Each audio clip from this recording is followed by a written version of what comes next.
பெண்ணெனும் பேராற்றல் அதுவே உலகின் உயிராற்றல் என்ற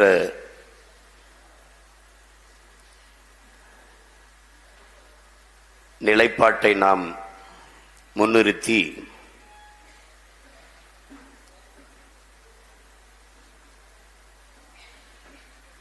தமிழ் தேசிய அரசியல் களத்திலே படை நடத்தி கொண்டிருக்கிறோம்.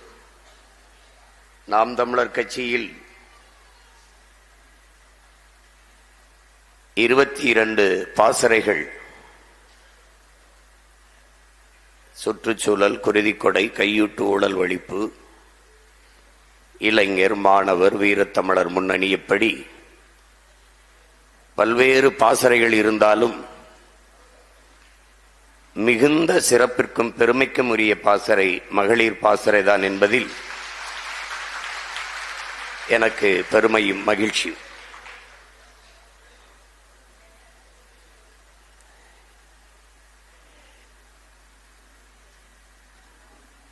எனது அன்பு உடன் பிறந்தார்களே, என்னுடைய நம்பிக்கைக்குரிய என் தங்கைகளே,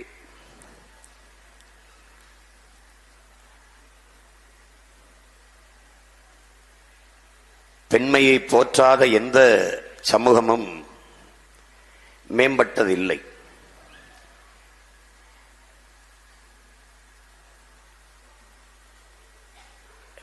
பெண் விடுதலை, பெண் உரிமை, பெண் பாதுகாப்பு என்பதெல்லாம் மண் உரிமைதான், மண் விடுதலை தான், மண் பாதுகாப்பு தான். பெண்ணின் பாதுகாப்பு தான் மண்ணின் பாதுகாப்பு. பெண்ணின் விடுதலை தான் மண்ணின் விடுதலை. அதைத்தான் நம் உயிர் தலைவன் பெண் விடுதலை இல்லையே மண் விடுதலை இல்லை என்ற தத்துவ நிலைப்பாட்டை கொண்டு களத்திலே பெண்களை இறக்கினர். இங்கே பேசிய தங்கைகள் எல்லாம் அந்த பெண்ணை இவர்கள் எப்படி வர்ணித்தார்கள், எப்படி பார்த்தார்கள் என்றெல்லாம் எடுத்து சொன்னார்கள். பூ, கவிதை, நிலா என்றெல்லாம். அங்குதான் நம் பாட்டன் பாரதி வந்தான், பெண்ணை நெருப்பாக்கினான். அவன் பேரன் என் தலைவன் நம் தலைவன் வந்தான், பெண்ணை புலியாக்கினான்.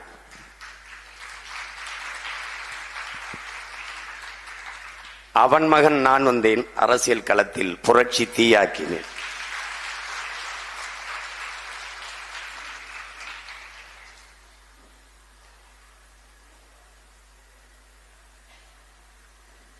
ஆணுக்கு பெண் சமம் என்ற கோட்பாட்டை தகர்த்து தங்கை சத்யா கூட சொன்னார்கள். நம்முடைய பாட்டன் பாரதி ஆணுக்கு பெண் நிகரான கொள்கன்னா, கற்பு நிலையாம் என்று சொல்ல வந்தார், கற்பு நிலை என்று சொல்ல வந்தார். இரு கட்சிக்கும் அதை பொதுவில் வைப்போம் என்றான் பாரதி. ரெண்டு சமந்தான்ட்டான். அதை தகர்த்தோம். ஆணுக்கு பெண் சமம் அல்ல, ஆணும் பெண்ணும் சமம் என்ற கோட்பாட்டை முன்னிறுத்தினோம். நம்ம தமிழ்ச்செல்வி அவர்கள் சொன்னார்கள், எப்படி தம்பிக்கு இது தோன்றியதுன்னு. உலக தமிழ் பேரினம் போற்றுகிற தம்பி ஒருவர் இருக்கிறார், நம் தலைவன் பிரபாகரன்.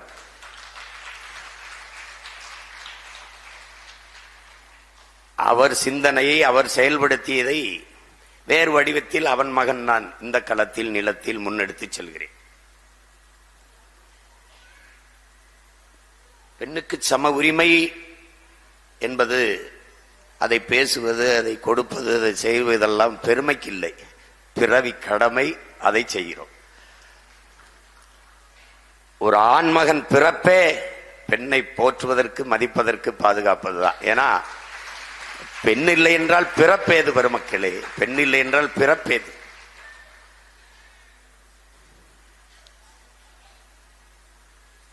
உலகிலே பல்வேறு பேர் அறிஞர்கள்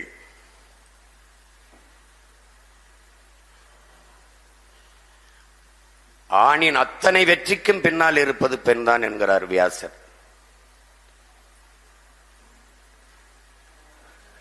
வெளியில எல்லாம் நீங்க இங்கேயும் போய் உதாரணம் தேட வேண்டியதில்லை.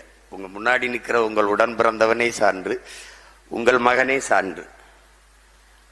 என்னுடைய உயிர் துணை கயல் இல்லை என்றால் நான் இவ்வளவு சுதந்திரமாக இயங்க முடியுமா என்பது. எல்லாத்திலையுமே ஒழுங்கு பார்க்கக்கூடிய நான் ஒழுங்கா இருக்க மாட்டேன். துணியை கலைக்காம எடுக்க தெரியாது. புத்தகத்தை படிச்சுட்டு அங்கங்க போட்டுடுவேன். அதை எடுத்து அடுக்கி வச்சு, அந்த துணியை எடுத்து வச்சு, பெரிய சண்டை வீட்டில் நடக்கிறதே எனக்கு சின்னவன் மாவீரனுக்கும் தான். பெரியவன் என்னை மாதிரி தான் குலைச்சு போடுவான். அவன் எதையும் அடுக்கி வைப்பான், நான் எதையும் கலைச்சு போடுவேன். அவன்கிட்ட இருந்து கத்துக்கிறங்கன்ட்டு. அப்ப நீ துணி எல்லாம் பேசினாலும் எல்லாம் பேசுறதான் சரி, துணியை கலைக்காம எடு பார்ப்போம், ஒரு தடவை எடுத்து விடு பார்ப்போம்.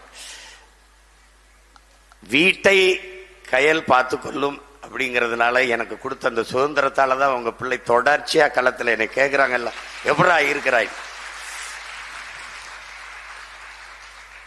அதனால நான் இயங்குறேன்னா அது கயல் கொடுத்த சுதந்திரம் தான். அப்படித்தான் என்னுடைய இங்கே இருக்கிற என் தம்பிமார்கள் எல்லாரும் வீட்டில் அனுமதிச்சதுனாலதான் அப்படித்தான் என்ன நடக்குது.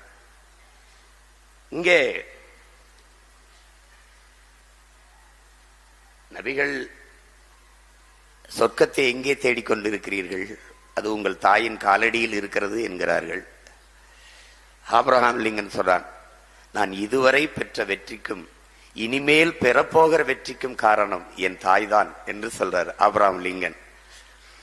உலகத்தின் ஒட்டுமொத்த செல்வத்தையும் ஒரு தட்டில் வச்சு ஒரு தாயின் பேரன்பை ஒரு தட்டில் வச்சா அந்த தாயின் பேரன்பு இருக்கிற தட்டு தாண்டா தாழ்ந்து இருக்குங்கிறான்.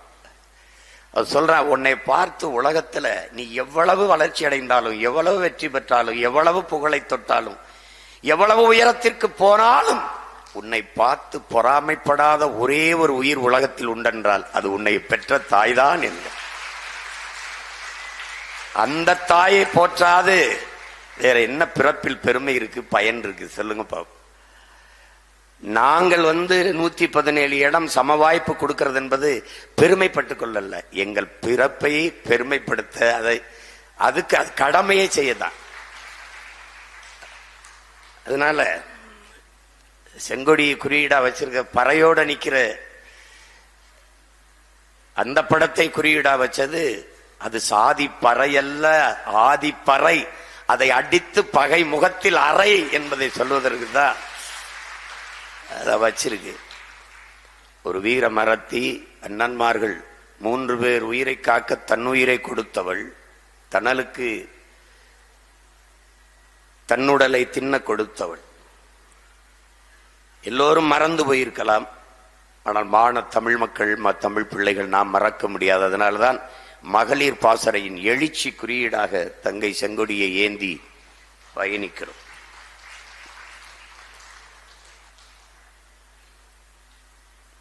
இங்கே பேசிய, எனக்கு முன்பு பேசியவர்கள் எல்லாம் பெண், அதனுடைய பெருமை ஆற்றல் எல்லாம் எடுத்து பேசினார்.